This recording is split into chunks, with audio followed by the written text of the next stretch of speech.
Most of this generation quits the second they get talked to.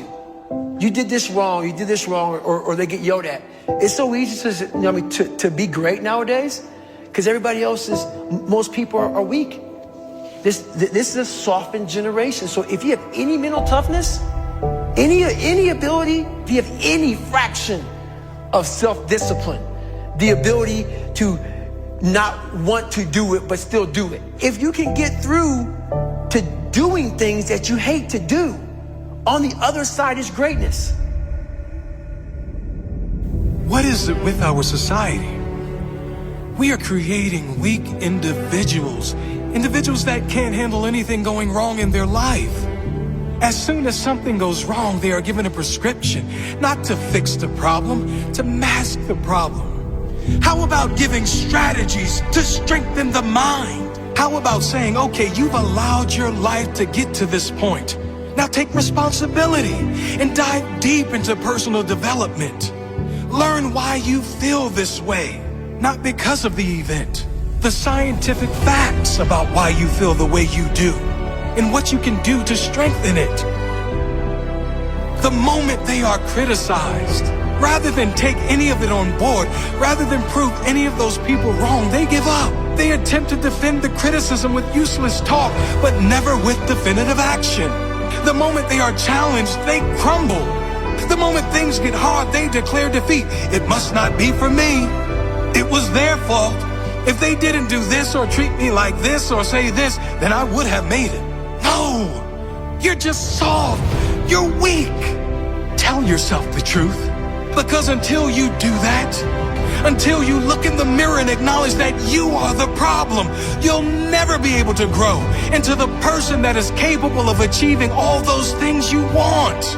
You are the problem, the only problem. Your mindset is the problem. Your attitude is the problem. It is no one else's fault, it's yours. If you want the good news, you are also the solution. You and only you. If you have character, that statement will change your life. If you have no character, you'll remain an average complaining hater like most other people. You are your only problem, and you are the only solution. Sure, big things happen, tragic loss, things which no one would deserve. I'm not talking about those things. I'm talking about the people who are one job loss away from a breakdown. One relationship breakup away from depression. One argument ruins their entire week. Come on, people. This is not how to live. Even with the big stuff, if you have perspective, if you know who you are, if you really appreciate everything you do have and believe everything is as it should be, all of those big things can be handled much better. Knowing your loved one would want you to be happy and move on. Knowing that living in pain and holding on to resentment is letting that person who did you wrong win. But letting go and living your life, loving your life, that is you saying, I won. That is you saying, I will not allow you to own any piece of my mind and spirit. That is true courage and mental strength. And I'm not saying avoid pain. Pain, suffering, failures, they are all part of every single person's life. There's varying levels of pain for sure. Some suffer more than others, but we all suffer at some level. Some choose consciously or unconsciously to live in that pain, and some decide to move on. You deserve to move on. Mental strength comes from those struggles. It is formed from pain. It is increased when you refuse to give up at times when most others would. It grows when you keep going, when things seem impossible. It grows when you push one more time past what you thought was your limit. It grows with consistency. That is mental strength. Excuses are for weak individuals who have no heart. Take responsibility for where you are now and commit to do something, anything, whatever it takes to make sure your future is better. You do have the choice.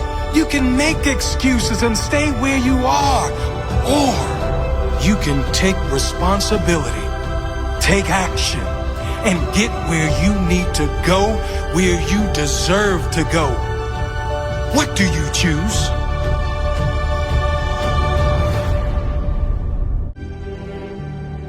We tap dance around the truth by finding the right words so I don't hurt you because you have thin skin. No. Tighten up, people. It's okay. Trust me. It's okay. You might be called nigger one day. It's okay. You might be called some Jewish word or some faggot or gay word. It's okay.